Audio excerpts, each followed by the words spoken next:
Hello students, welcome to physical chemistry class. आज हमारा topic है क्रिस्टल स्ट्रक्चर एनालिसिस। हमने सॉलिड्स की दो टाइप्स पढ़ी, एक थी अमॉर्फस सॉलिड और दूसरी क्रिस्टलाइन सॉलिड। हमने देखा था कि crystalline solid 3 dimensional regular pattern होता है जिसमें हर एटम, हर मॉलिक्यूल एक ख़ास पैटर्न में अरेंज होता है और उस पैटर्न को हम क्रिस्टल लेटिस कहते हैं। आज हमने उस क्रिस्टल का स्ट्रक्चर स्टडी करना है कि वो जो रेगुलर 3 डायमेंशनल पैटर्न है उसका स्ट्रक्चर क्या होता है अंदर से। ये तो हमें पता है रेगुलर पैटर्न होता है। आज हम उसको थोड़ा बारीकी से देखेंगे। ये नीचे डायग्राम शो कर रही है क्रिस्टल लेटिस को। ये कोई क्रिस्टल है, सॉलिड क्रिस्टल है, उसका ये लेटिस बना हुआ है। ये लेटिस यूनिट सेल से मिल के बनता है। छोटे छोटे यूनिट सेल्स मिलते हैं। यूनिट का मतलब आपको पता है कि 1 होता है। छोटे छोटे सेल्स मिलते हैं तो हमारे पास एक बड़ा क्रिस्टल लेटिस बनता है। अगर हम किसी सॉलिड के क्रिस्टल्स को ग्राइंड कर देते हैं, उसको बिल्कुल बारीक पाउडर फॉर्म में भी अगर हम ले जाएं, उसके एक यूनिट सेल को स्टडी करके हम पता चला सकते हैं कि इस क्रिस्टलाइन सॉलिड की शेप क्या थी पहले, या इसकी शेप क्या होती है। आया कि उसकी शेप क्यूबिक होती है, टेट्रागोनल होती है, ऑर्थोरोम्बिक होती है, रोम्बोहेड्रल होती है, हेक्सागोनल होती है, मोनोक्लिनिक होती है या ट्राइक्लिनिक होती है। एक यूनिट सेल की स्टडी से हम इस नतीजे तक पहुंच सकते हैं। इसमें यूनिट सेल में हमने जो पैरामीटर्स देखने हैं उनको डिस्कस कर लेते हैं। ये आपके पास क्रिस्टल लेटिस है, इसका 3 डायमेंशनल स्ट्रक्चर नीचे बना हुआ है। ये इस क्रिस्टल लेटिस में से एक यूनिट सेल को हम डिस्कस करेंगे। इस यूनिट सेल को हमने 3 डायमेंशनल फॉर्म में इस नीचे बना लिया है। इस 3 डायमेंशनल फॉर्म के हमने 3 कोने भी बना लिए। फर्स्ट जो इसका हॉरिजॉन्टल एक्सिस है वो एक्स एक्सिस हो गया। जो ऊपर की तरफ जा रहे हैं इस बॉक्स के अंदर सारे के सारे वो वाई हैं, और जो इस साइड पे जा रहे हैं वो हमारे पास जेड होंगे। यानी ये वाला जो है और ये वाला जो है ये हमारे पास z है। इसी तरह नीचे वाला ये हमारे पास z, इसी तरह ये वाला कोना इसका z। और जितने भी हॉरिजॉन्टल हैं इधर से इस तरह ये हमारे पास x और ये भी हमारे पास x, इसी तरह ये x हमारे पास और ये भी x। बाकी जो सारे ऊपर की तरफ जा रहे हैं ये वाला और ये वाला, ये सारे हमारे पास y एक्सिस हैं इसके। इस यूनिट सेल के जो 2 पैरामीटर हमने डिस्कस करने हैं उसमें से पहला पैरामीटर है लेंथ का। इधर 3 डायमेंशनल स्ट्रक्चर है, 3 लेंथ्स होंगी। उन 3 लेंथ्स को हम स्मॉल a, स्मॉल b और स्मॉल c से शो करेंगे।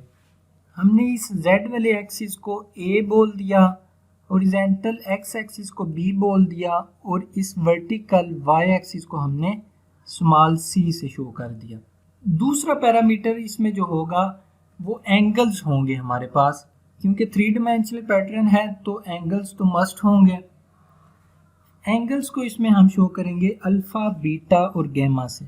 लेंथ में जिस साइड को हमने स्मॉल a से शो किया है, बिल्कुल उसकी अपोजिट साइड का जो एंगल होगा उसको हम अल्फा से शो करेंगे।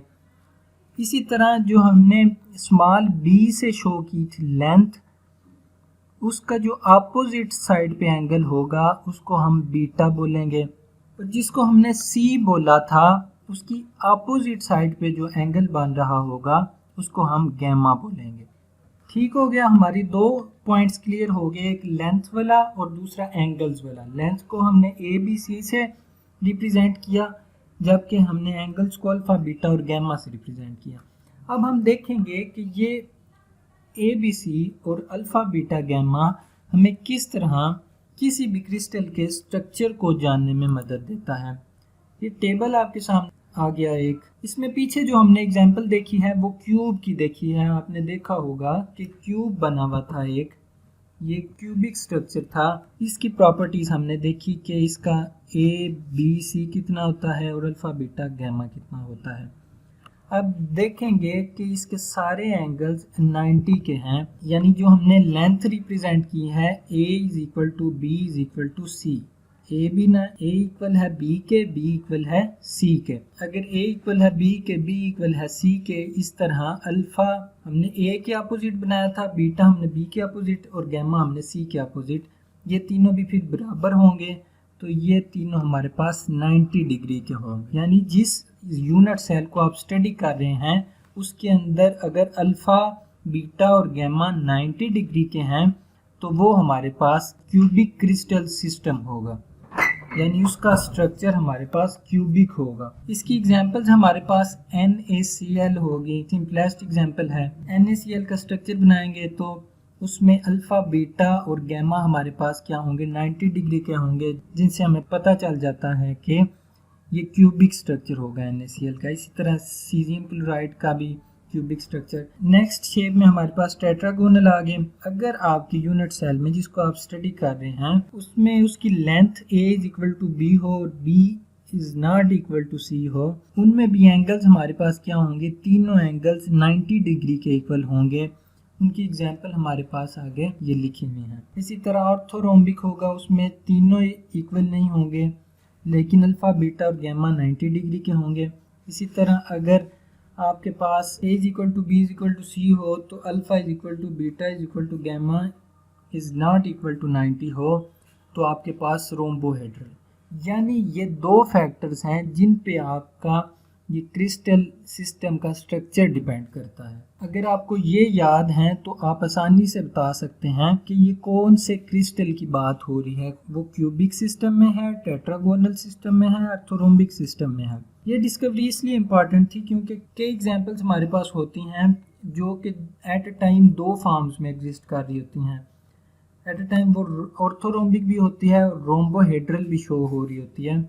तो हम इन दो पैरामीटर्स की मदद से पता चला लेते हैं कि ऑन द स्पॉट वो किस शेप में है। इसी तरह बिल्कुल हमारे पास हेक्सागोनल, मोनोक्लिनिक और ट्राइक्लिनिक की भी आगे एग्जांपल्स आपके पास लिखी हुई हैं। ये दो पैटर्न याद करने हैं और उसके बाद एग्जांपल्स याद करनी है तो आपका ये टॉपिक आसान हो जाएगा। अगर आपकी लेंथ और एंगल्स सेकंड पैरामीटर जो कि a is equal to B is not equal to C, alpha is equal to beta is equal to gamma is equal to 90 है तो आपके पास ये वाली शेप बनेगी। इसी तरह अगर तीसरा पैरामीटर आपके पास है लेंथ वाला और एंगल्स वाला जो कि a is not equal to b is not equal to c but alpha is equal to beta is equal to gamma is equal to 90, तो फिर आपके पास ये शेप होगी। इसी तरह third one, fourth one, fifth one सारे same है आपके पास। आपने पैरामीटर्स तो याद रखने हैं जो कि लेंथ और एंगल वाला है। एक टेक्निक को इसमें और स्टडी कर लेते हैं कि हम एक्सपेरिमेंटली किस तरह फाइंड आउट कर सकते हैं किसी क्रिस्टल का स्ट्रक्चर।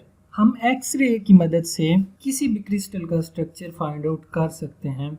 क्रिस्टल हमारे पास एज ग्रेटिंग काम करते हैं और क्वाइट एफिशिएंट होते हैं।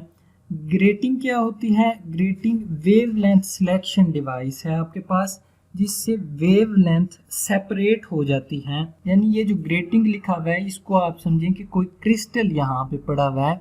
फर्ज करें प्रोटीन का क्रिस्टल है या किसी और जिसको आपने डिटेक्ट करना है उसका क्रिस्टल है। जब इसके ऊपर हम एक्स रेज फॉल करवाएंगे तो डिफरेंट इंटेंसिटीज के कई इमेज हमारे पास बन जाएंगे।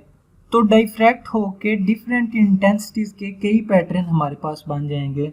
डाइफ्रैक्ट होने के बाद अगर डाइफ्रैक्टेड वेव सेम पाथ में हो, सेम फेज में हो, यानी इस तरह वेव जो बन रही है उनकी वो सेम हो, तो हमारे पास ब्राइट स्पॉट बनेगा। ब्राइट स्पॉट किस पे बनेगा? आगे हमारे पास इधर फोटोग्राफिक प्लेट पड़ी होगी जिस पे जाके निशान लगेंगे, फोटोग्राफ बन जाएगी आपकी। अगर डाइफ्रैक्टेड वेव सेम पाथ में होंगी तो उस पे ब्राइट स्पॉट बनेगा। अगर डाइफ्रैक्ट होने के बाद सेम फेज में नहीं है तो हमारे पास ये कैंसिल आउट कर रही है एक दूसरे के इफेक्ट को, तो डार्क स्पॉट आपका फोटोग्राफिक प्लेट पे बन जाएगा। फिर जो फोटोग्राफिक प्लेट पे ओवरऑल पैटर्न बनेगा उससे हम डिटेल्ड इंफॉर्मेशन फिर गैदर कर लेंगे कि हमारे क्रिस्टल्स के पार्टिकल्स की, ये जो यहाँ पे हमने वो क्रिस्टल रखा था उसके पार्टिकल्स की क्या पोजीशन है, यानी उसका स्ट्रक्चर क्या है। ये फोटोग्राफिक प्लेट पे स्पॉट्स जो बनेंगे उनसे हम डिटेक्ट कर सकते हैं। क्रिस्टल के स्ट्रक्चर को एक्सरे के जरिए स्टडी करने को ही हम क्या कहते हैं, इस मेथड को हम एक्स रे क्रिस्टलोग्राफी बोलते हैं।